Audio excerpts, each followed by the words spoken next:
Bienvenue sur le podcast pour un plein épanouissement affectif et cognitif. Mon but, c'est d'interviewer des professeurs des écoles, des éducateurs Montessori, des créateurs d'écoles, enfin toutes les personnes qui cherchent à développer le plein potentiel des enfants. Parce que j'ai une mission dans la vie, c'est de changer le monde par l'éducation. Alors, c'est pas une petite mission, je suis d'accord, mais en tout cas, j'essaye de faire ma part, avec mes ateliers Montessori, mes formations en ligne et en présentiel, et bien sûr le podcast. Donc au quotidien, j'aide les enfants à développer leur plein potentiel et j'accompagne les adultes pour qu'ils puissent mettre leur talent au service des enfants. La semaine dernière, je vous avais parlé de la procrastination. Voilà, si le titre c'était « Mon enfant ne veut pas travailler » et je vous avais apporté des pistes et on avait abordé le sujet de la procrastination. Le sujet d'aujourd'hui va être « Donner du sens aux apprentissages ». Voilà, c'est quelque chose qui me tient vraiment à cœur et je voulais vous apporter des pistes pendant cette période, là, pendant le confinement, et des pistes qui d'ailleurs pourront vous servir même après le confinement. Donc c'était un petit peu un défi parce qu'au début j'avais envie de vous parler du matériel Montessori, voilà, qui donne du sens aux apprentissages, mais je me doute bien que on va dire 99% d'entre vous n'ont pas de matériel à la maison, enfin n'ont pas de matériel Montessori à la maison. Donc il fallait que je trouve un autre angle d'approche pour que vous puissiez donner du sens aux apprentissages là pendant cette période, même sans ce matériel. Donc, j'ai choisi de partir sur l'angle des fonctions exécutives. Donc, je ne sais pas si vous avez déjà entendu ce mot. Ne prenez pas peur. Voilà, vous allez voir, je vais essayer de vous l'expliquer de la manière la plus simple possible. Mais je voulais en profiter pour vous parler de ces fonctions exécutives parce qu'en fait, elles sont indispensables pour apprendre et réussir dans tous les domaines de notre vie. Et on n'en entend pas souvent parler, qu'on soit parent ou même professeur des écoles. Voilà, je sais pas pourquoi, mais on en entend très peu parler, alors que on en aura vraiment besoin tout au long de notre vie. Donc, je vais utiliser une métaphore parce que les métaphores permettent vraiment de bien comprendre et bien apprendre. Donc, les fonctions exécutives, c'est comme une tour de contrôle personnel. Donc, ça ressemble en fait à une tour de contrôle pour le trafic aérien dans un aéroport. Voilà, les arrivées, les départs de tous les avions, ça doit être géré et organisé efficacement pour que tout se passe bien sur les pistes, qu'il n'y ait pas de problème. Et évidemment, cette organisation, elle va pas reposer sur une seule personne. Il va y avoir différentes équipes qui vont interagir les unes avec les autres pour s'assurer que tout se passe bien sans problème. Et en fait, les fonctions exécutives, elles assurent le même rôle, mais en gérant nos pensées et nos distractions, tout en planifiant nos actions pour qu'on puisse accomplir différentes tâches. Donc c'est comme comme une tour de contrôle en fait. Voilà, les fonctions exécutives, elles vont regrouper différentes équipes qui vont chacune avoir un rôle important. On pourrait aussi utiliser la métaphore du chef d'orchestre. S'il y a une trentaine de musiciens qualifiés, compétents, voilà, s'il n'y avait pas de chef d'orchestre pour organiser un peu tout ça, ça pourrait être la pagaille. Donc voilà pour ces deux métaphores, pour que vous compreniez un petit peu mieux ce que sont les fonctions exécutives. Donc il y en a trois. La première, c'est l'inhibition. La deuxième, c'est la mémoire de travail. Et la troisième, c'est la flexibilité cognitive. Donc, vous allez voir, j'en parle de manière beaucoup plus détaillée dans ma formation en ligne. Mais le but aujourd'hui, c'est quand même que vous compreniez ce que c'est. Et avec cette connaissance, voilà, qu'est-ce qu'on peut faire avec nos enfants. Donc, l'inhibition, c'est le fait d'être capable d'inhiber, en fait, d'ignorer quelque chose. Voilà, si par exemple moi je suis en train de travailler, d'écrire un article sur mon ordinateur et j'entends il y a une petite notification qui arrive parce que j'ai reçu un mail, il faut que j'arrive à faire preuve d'inhibition pour ignorer en fait ce signal sonore et rester concentré. Voilà. Donc maintenant je vais prendre un exemple pour les enfants. En fait, déjà, avant de prendre un exemple, en fait, l'inhibition, c'est réussir à contrôler ses pensées et son comportement. Voilà. Et pour réussir à mettre les distractions de côté. Voilà, c'est bien résumé comme ça. Donc, si par exemple, quand on joue avec les enfants, vous connaissez tous le jeu Jacques a dit. Jacques a dit lève les bras, Jacques a dit saute, Jacques a dit marche. Et si on dit juste marche sans avoir dit Jacques a dit, l'enfant ne doit pas le faire.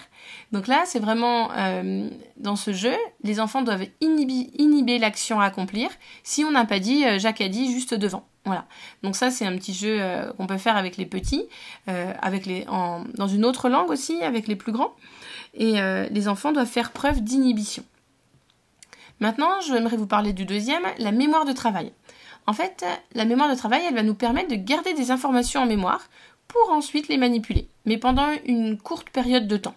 Voilà, ça va nous permettre, en tant qu'adulte, ça va être par exemple, quelqu'un nous dit que tu as un numéro de téléphone au téléphone et on est en train de conduire, donc on ne peut pas noter le numéro en même temps et on va prendre le temps de s'arrêter ou raccrocher avec la personne parce qu'on est toujours en train de lui parler et hop, dès qu'on a raccroché, on va noter le numéro. Donc on va faire l'effort de le mémoriser pendant quelques minutes.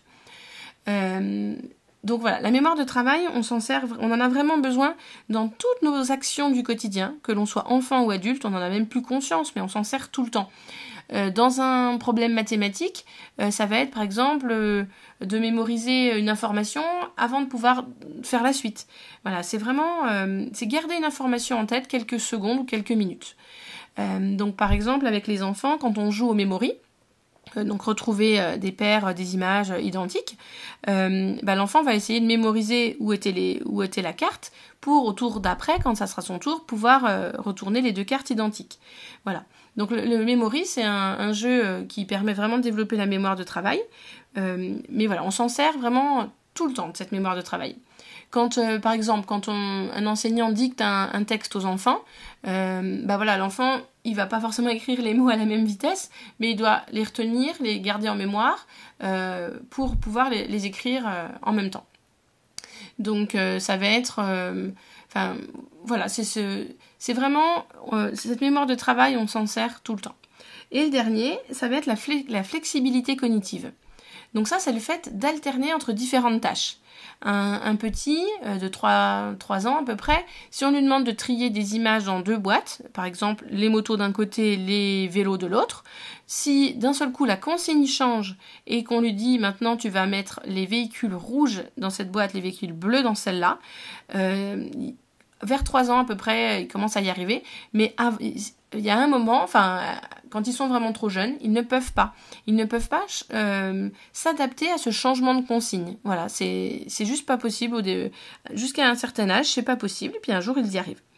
Donc, je vais vous donner l'exemple du Uno, donc un jeu de cartes où il y a plusieurs couleurs et plusieurs nombres. Oui, je dis pas de bêtises, oui c'est ça. Et en fait, si par exemple quelqu'un a mis un 5 bleu, soit on met une carte bleue, soit on met un 5. Et donc ça, c'est un jeu où l'inhibition et la flexibilité cognitive vont vraiment être développées. Et je m'en suis rendu compte cet été quand j'ai joué avec mes filles. En fait, ma fille avait du mal. Elle restait bloquée, par exemple, que sur c'est une carte bleue, je mets du bleu. Ou alors c'est le chiffre 5, je mets que des 5. Elle n'arrivait pas en fait à changer, à passer d'une consigne à une autre. Donc ça, vous voyez, c'est un problème de flexibilité cognitive. Donc voilà, maintenant que je vous ai décrit un peu ces trois composantes et que je vous ai aussi dit à quel point il est important de les développer vu qu'elles sont indispensables dans la vie de tous les jours pour apprendre et puis voilà, réussir dans tous les domaines de notre vie, je pense que vous avez envie qu'on passe vraiment au côté pratique. Comment on fait pour développer les fonctions exécutives de nos enfants ? Alors, j'ai plusieurs pistes. Donc il y a les jeux libres, les jeux de cartes et les jeux de société, les jeux et les activités physiques, tout ce qui est musique, chant, danse, et les activités calmes qui nécessitent calme et stratégie. Donc, les jeux libres. On sait maintenant que le jeu est un outil vraiment important pour le développement cognitif. Quand un enfant joue avec ses Playmobil, ses poupées, ses voitures, n'importe quoi, en fait, l'enfant n'est pas en train de perdre son temps, pas du tout. Il planifie son jeu, il s'organise. Que l'enfant joue seul ou à plusieurs, il est vraiment en train de développer des compétences qui sont importantes. Donc, je trouve que cette période est vraiment... on peut en profiter pour laisser nos enfants jouer librement. Et d'ailleurs, on voit que c'est tellement important pour un enfant de jouer. Là, en ce moment, je prends l'exemple de mes filles, parce que forcément, c'est ce que je vis en ce moment. Quand à 6h, je dis on commence à aller à la salle de bain, à se préparer pour le repas, elles ont l'impression de ne pas avoir eu assez de temps pour jouer dans la journée. Et du coup, je leur dis, mais vous vous rendez compte que, le matin, on travaille un peu, mais l'après-midi, vous avez vraiment beaucoup de temps libre. Mais en fait, non, un enfant, c'est jamais assez. Si on ne l'interrompt pas, il passerait son temps à jouer. Mais c'est pas, comment dire, il n'est pas en train de perdre son temps, au contraire. Donc laissons le temps aux enfants pour jouer librement, être créatifs, développer leur créativité et voilà pour la première piste. La deuxième, donc, ça va être tout ce qui est jeux de cartes et jeux de société. Selon l'âge de vos enfants, j'espère que vous avez des jeux de société à la maison.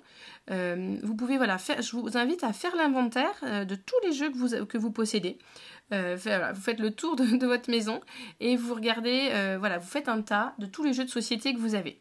Et si vous n'en avez pas beaucoup, comme il n'est plus possible de sortir en bibliothèque, en médiathèque et tout ça, vous pouvez en fabriquer. Donc vous pouvez chercher des petites idées sur internet, mais je vais vous en donner quelques-unes.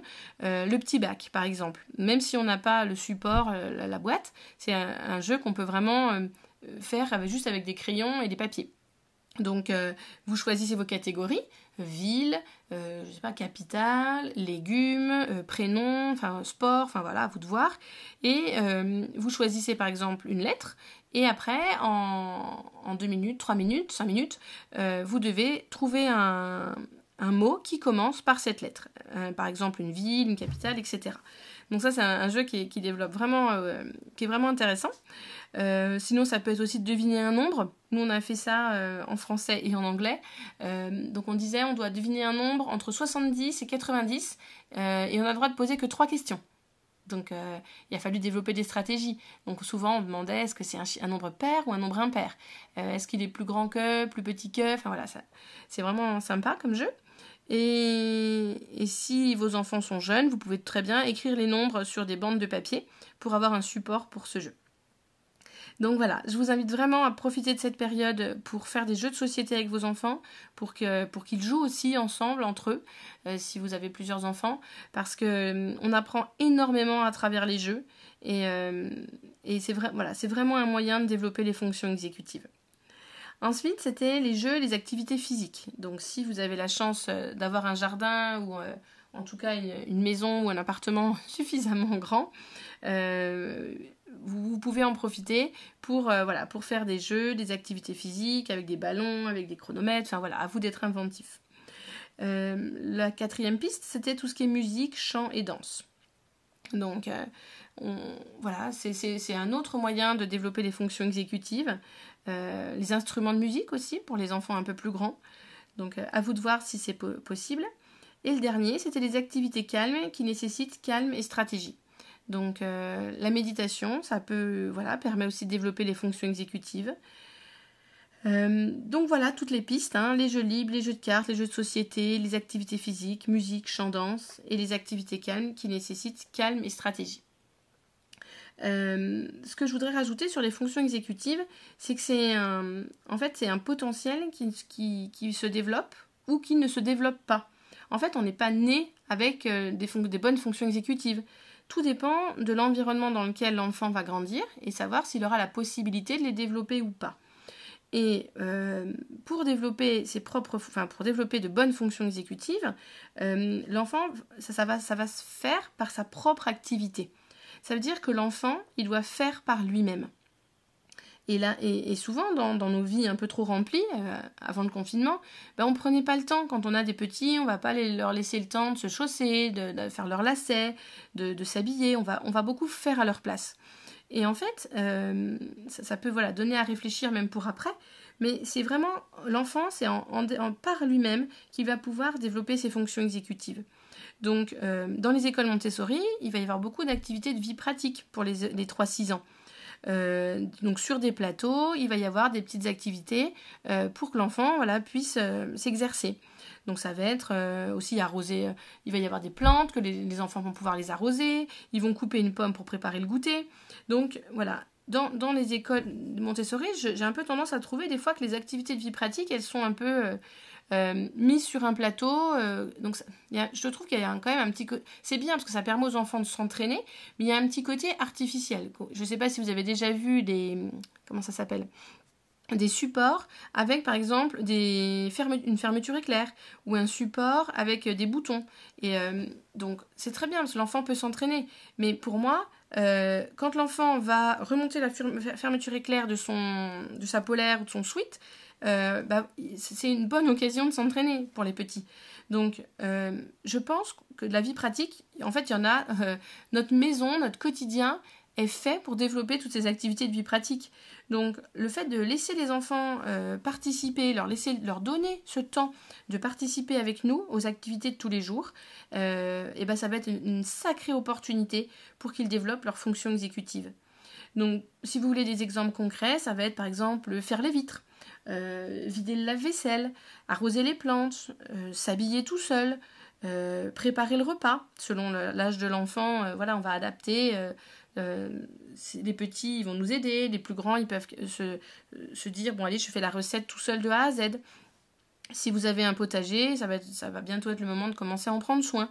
Donc voilà, dans la vie de tous les jours, en fait, on se dépêche, les adultes prennent tout en charge souvent. Et là, cette crise nous donne l'opportunité de redonner du temps aux enfants pour qu'ils puissent faire par eux-mêmes. Et je trouve que c'est une opportunité aussi pour redonner du sens aux apprentissages. Donc même si pendant quelques semaines, vos enfants ne vont pas faire des mathématiques ou du français comme ça aurait été fait à l'école, mais d'un autre côté, vous n'êtes pas enseignant, pour les parents, vous n'êtes pas enseignant et vous n'avez pas forcément les compétences pour le faire.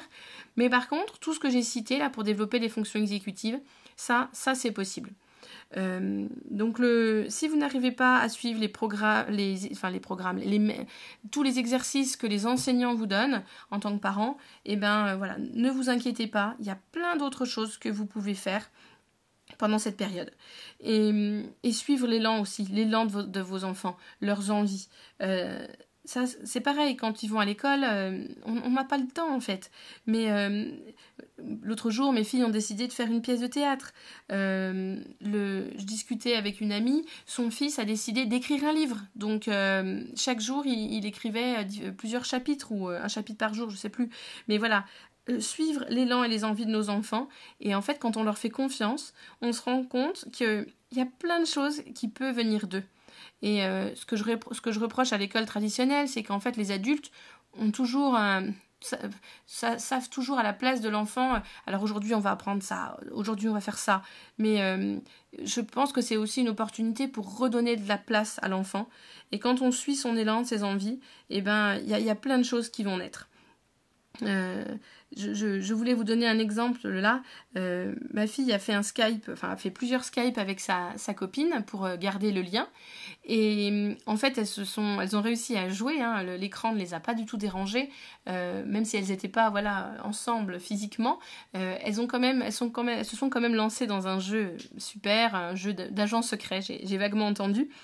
Et en fait, quand ça a été le moment de terminer le Skype, ma fille, elle a ouvert une page là sur l'ordi et elle a commencé à écrire carnet secret, agent Delton, enfin je sais plus quoi exactement, mais en fait elle s'est dit oui, comme ça je pourrais lui envoyer cette page d'un carnet secret et on pourra continuer notre jeu la prochaine fois et je lui montrerai. Et là, vous voyez, dans cet exemple-là, elle a écrit du coup. Mais elle n'a pas écrit parce que j'ai dit aujourd'hui on va faire une dictée, mais elle a écrit parce qu'elle avait envie d'écrire. Et c'est aussi redonner du sens à l'écrit. Parce que pourquoi on apprend à écrire ? Pourquoi on embête les enfants pendant des années avec l'orthographe, la grammaire, la conjugaison ? C'est parce qu'on a envie qu'ils soient capables d'écrire d'une manière correcte. Mais quand on écrit, c'est pour communiquer. C'est pour communiquer un message à quelqu'un. Donc, écrire d'une façon décontextualisée, juste pour... on fait une dictée pour apprendre à écrire correctement, ça n'a pas de sens. Alors que là, écrire à sa copine pour lui communiquer un message, mais c'est vraiment redonner du sens à l'écrit. Donc, voilà ce que je voulais ajouter. Et aussi, profiter de ce temps-là pour les laisser lire, en espérant que vous ayez des livres chez vous. Les laisser lire et prendre du temps pour leur lire des histoires. Des histoires qui sont juste un petit peu plus difficiles que des livres que les enfants ne pourraient pas encore lire tout seuls, par eux-mêmes. Des choses juste un petit peu au-dessus pour leur permettre d'apprendre du vocabulaire, de structurer leurs idées, donc des choses un petit peu plus compliquées que les livres qu'ils vont lire eux-mêmes. Donc voilà toutes les idées, tout ce que je voulais vous partager aujourd'hui pour redonner du sens aux apprentissages. Et je fais juste une petite parenthèse sur les écrans, parce que j'ai pas envie d'y consacrer un podcast entier, mais je vous ai déjà donné plusieurs pistes de choses intéressantes, Khan Academy, numérical.net, Lumni, mais en fait, je pense qu'il est important de limiter quand même le temps que nos enfants vont passer derrière les écrans, parce qu'il y a tellement d'autres choses à faire, même si on est enfermé à la maison, il y a tellement d'autres choses à faire, plus intéressantes, qui vont leur permettre de développer leurs fonctions exécutives. Donc on peut leur faire plaisir et leur accorder, tout dépend de l'âge, mais voilà, quelques minutes, quelques heures par jour. Mais je trouve que c'est bien de garder en tête d'en profiter pour faire plein d'autres choses, tout ce que je vous ai cité dans ce podcast. Donc voilà pour aujourd'hui. J'espère que ça vous aura apporté des pistes. Ça vous aura permis donc de découvrir ce que sont les fonctions exécutives et comment aider nos enfants à les développer. Et je vous invite, si vous voulez soutenir le podcast, je vous invite à laisser un commentaire, à le partager, à cliquer sur j'aime, sur les étoiles si c'est sur Apple Podcast. Enfin voilà, je compte, si vous avez écouté jusqu'au bout, je compte sur vous pour le partager, pour que d'autres parents, d'autres professionnels aussi puissent en profiter. Et je vous dis à vendredi prochain.